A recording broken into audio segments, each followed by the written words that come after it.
তাহলে এই দুটোর মধ্যে কোনটা হারাম? দুটোই হালাল। চলো এবার একটা আপনি ধরেন, এবার কোনটা হারাম কোনটা হালাল? আমি ওটা জিজ্ঞেস করি কোনটা হারাম সেটা আমাকে বল। দুটাই হালাল। আমি বেরোজাদার, উনি রোজাদার। এবার কি বলছি? আমি বেরোজাদার, আমি ওটা বলি আমি বেরোজাদার, উনি রোজাদার। এই হালাল খাবারটা আমার হাতে আছে, এখনো হালাল। দেখেন আমার ঠোঁটের কাছে নিয়ে গেলাম, এখনো জোরে বল হালাল। এবার আমি যখনই গালে দেব, এবার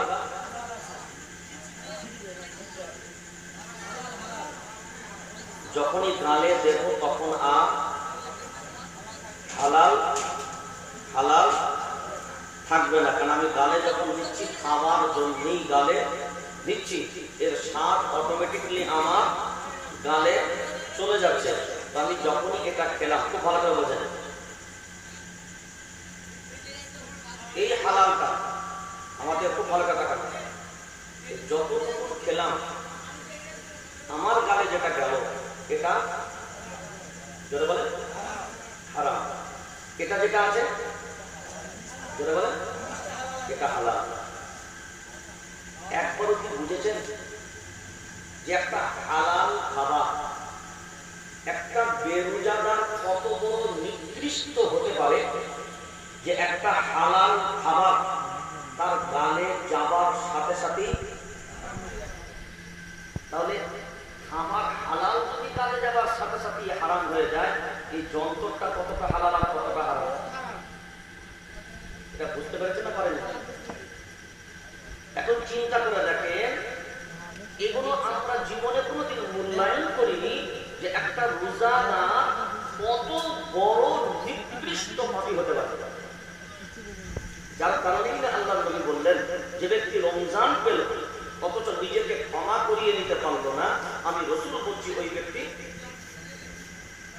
কি, ওই ব্যক্তি ধ্বংস, ওই ব্যক্তি ধ্বংস। কিসের কারণে বললেন? অন্য কোন ইবাদতের জন্য বলেন, রমজানের জন্য বলেছেন। তিনটে জিনিসের জন্য বলেছেন, তার মধ্যে রমজান হলো একটা। রমজান হলো একটা, আব্বা মাকে যারা ভালোবাসে না তাদের জন্য একটা, আর নবীর নাম শুনে যারা দরুদ করে না তাদের জন্য একটা। কিন্তু অন্যগুলো সবই ইবাদতের মধ্যে রমজানকে এত গুরুত্ব দিয়েছে। এখন চিন্তা করেন, আমাদের ভিতরে রোজা রাখেনি যারা, দিনের বেলায় এতক্ষণ ডেঞ্জারটা বলিনি, এবার যেটা বলতে যাচ্ছে সেটা ফলো করো। রোজার মাসের দিনের বেলায় খানা যে মুসলমান নিজেকে দাবি করে খায়, এমনি এমনি খায় না, বিসমিল্লাহ বলে খায়।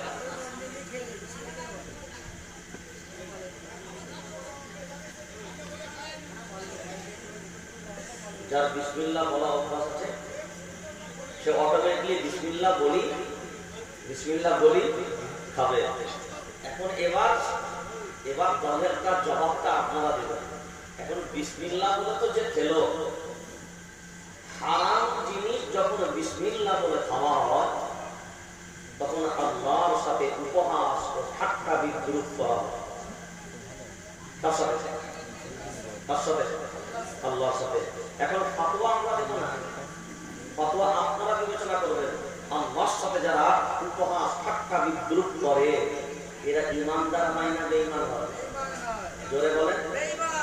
এখন বেঈমান যদি তারা হয়, আপনার বাড়ির স্ত্রীটা ইমানদার না বেঈমান?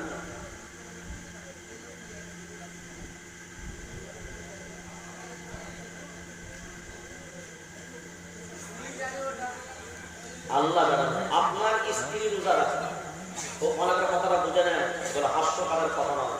আপনার স্ত্রী রোজাদার, আপনার স্ত্রী নামাজি, আপনি দিনের বেলায় খাচ্ছেন রোজা রেখে, বিসমিল্লাহ বলে খুঁজছেন, কিন্তু আপনার স্ত্রী রোজাদার। তো আপনি যখন বিসমিল্লাহ বলে খেলেন, আল্লাহর সাথে ঠাট্টা বিদ্রুপ উপহাস করলেন, আপনার ঈমানটা থাকবে বলে মনে হয়? আমি বলছি না, কিন্তু আপনারা নিজেরা মূল্যায়ন করবেন। এখন যদি না থাকে তো ইমানদার স্ত্রী কোন বেঈমানের স্ত্রী হতে, এখন বউ কি হবে?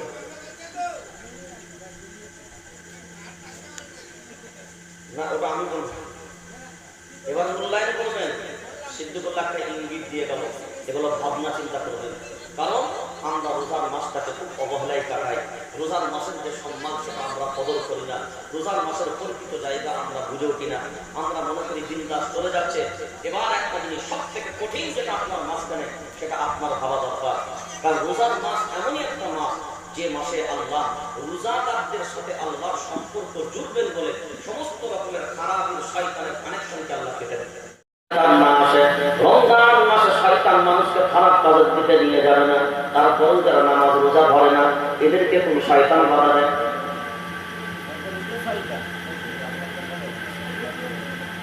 এদেরকে কোন শয়তান বাধা দেয়? কোনদিন কি এগুলো বিবেক দিয়ে মূল্যায়ন করে ভাবনা চিন্তা করেন?